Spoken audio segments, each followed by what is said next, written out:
We covered Hardy-Weinberg equilibrium. Now let's look at some violations in genetic drift, gene flow, and natural selection. In this lecture, be able to define genetic drift, founder effect, bottleneck effect, gene flow, relative fitness, and natural selection. Give examples of genetic drift, gene flow, and natural selection.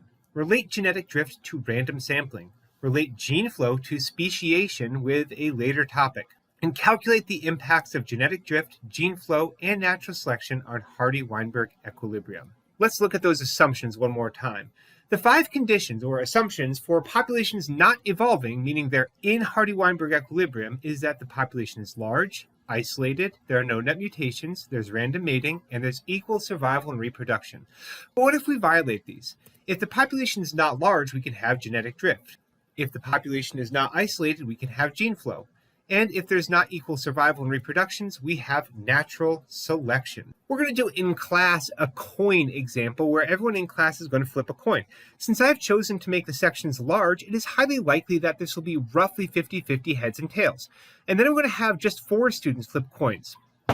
As you may guess, there's a very good chance that 3 of them will have heads or 3 of them will have tails, which is 75% to 25% and is thus not representative of how a coin actually works. And as the sample size decreases, the chance of missampling increases. This random sampling order, when applied to genetics and populations, is called genetic drift. Genetic drift is a series of chance events that will alter the gene frequencies over generations involving small samples. And this violates the large population assumption. It changes the allele frequencies, as you can see with this flower example here. If only a few flowers end up breeding, which is basically those are the ones that are drifting, then you get the change in allele frequency in the population over generations. It is notable that this does not lead to the population becoming more adapted to their environment. It is entirely random. Let's look at some examples. The first example we have is founder effect.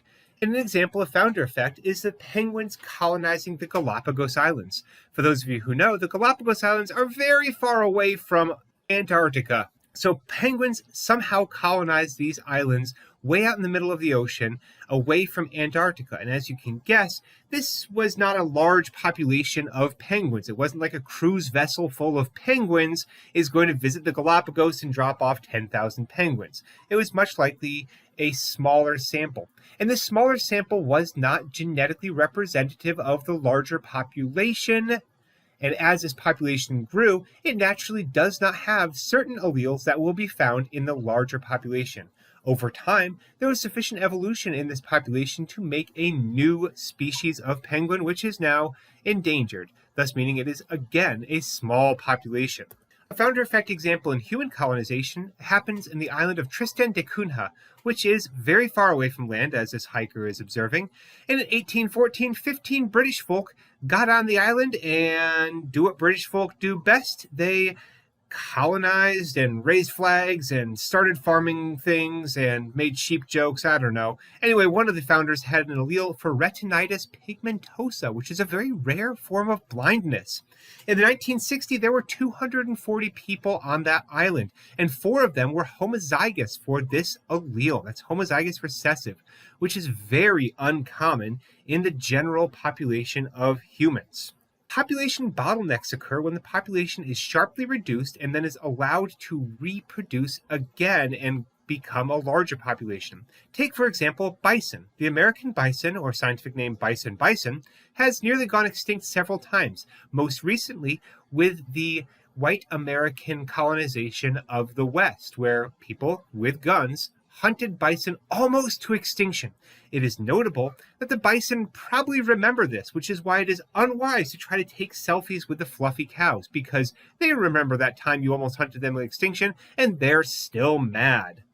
But each time, the population numbers have rebounded, and there are larger populations of bison, which means the genetics of the survivors are probably not the same as the original herd, as some bison are simply not going to have the alleles that the general population used to have. And some bison at random that hold rare alleles may get killed off and not pass those alleles on to the next generation. This is a bottleneck.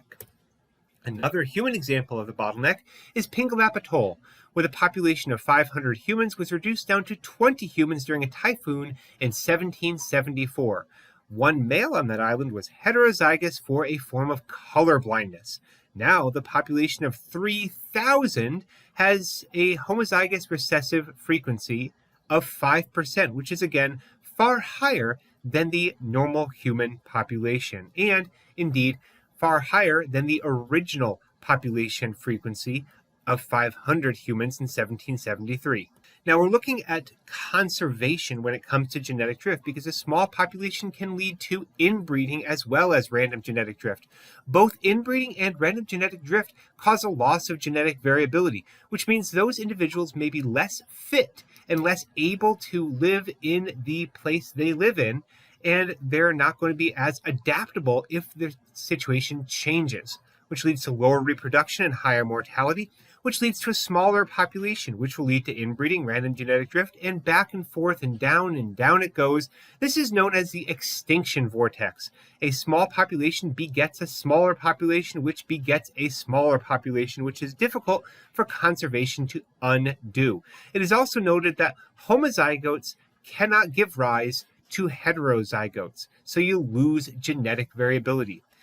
And genetic drift here is random, not adaptive, and that can mean the population may be maladapted to its environment.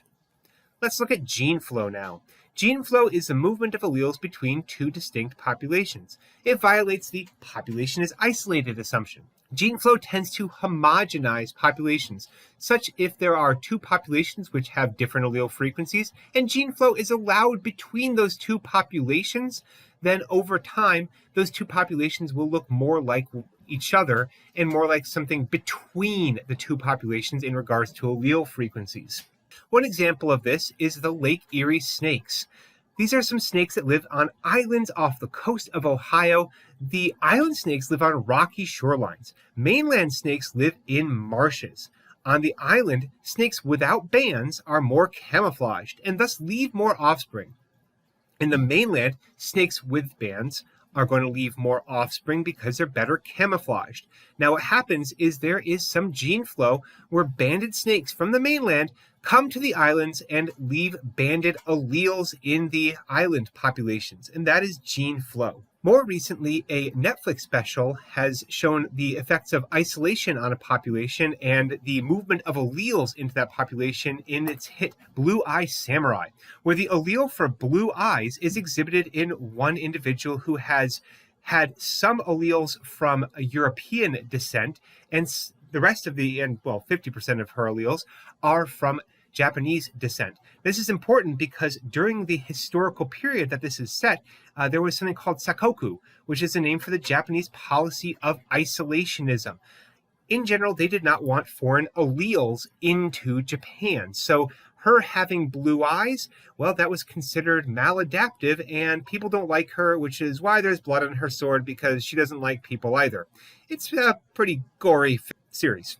Anyway, isolationist policies reduce gene flow, and you may have heard in the news about gene flow in American isolationist policies. I'm not going to touch that one with a 40-foot katana. Last, natural selection. Natural selection is the elimination of certain alleles that are not adaptive to the environment. That means that some alleles will be passed to the next generation at a higher rate. We are going to look at a 10-minute video in class that covers this very well. This is from the Howard Hughes Medical Institute and covers desert pocket mice. If you cannot find it on YouTube, feel free to email me and ask me to post the link, and I'll remember to post it on Moodle. But we'll be watching this in class, so I invite you to look it up on your own or to ask me for a link.